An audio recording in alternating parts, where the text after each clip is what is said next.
বলছি, ছাত্র সমাজদেরকে বলছি, এই যে স্বাধীনতা কল্যাণের মুখ তোমরা দেখলে, চিরদিন যেন তোমাদের এই রক্ত দুর্নীতির বিরুদ্ধে কথা বলে, ঘুষের বিরুদ্ধে কথা বলে, অশালীনতার বিরুদ্ধে কথা বলে, তাহলেই এই দেশটা শান্তিতে থাকবে।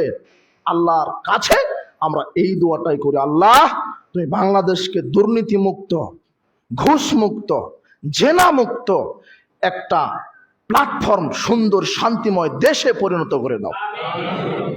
আমাদের এখান থেকে শিক্ষা অর্জন করতে হবে। আর সামাজিকভাবে নির্যাতন করা বন্ধ করে দেন। জুলুম কাউকে ছাড়ে না, পাপ কাউকে ছাড়ে না। আপনি আজকে জুলুম করছেন ক্ষমতায়, ক্ষমতা চিরদিন থাকবে না। আর আরেকটা কথা মনে রাখেন, আল্লাহ ক্ষমতা দেন মানুষকে ক্ষমতা ছিনিয়ে নেওয়ার জন্য। ক্ষমতা আপনাকে কেন দিয়েছেন আল্লাহ বলেন তো? এক সময় ছিনিয়ে নেবেন তাই। সম্পদ দিয়েছে পরীক্ষা করার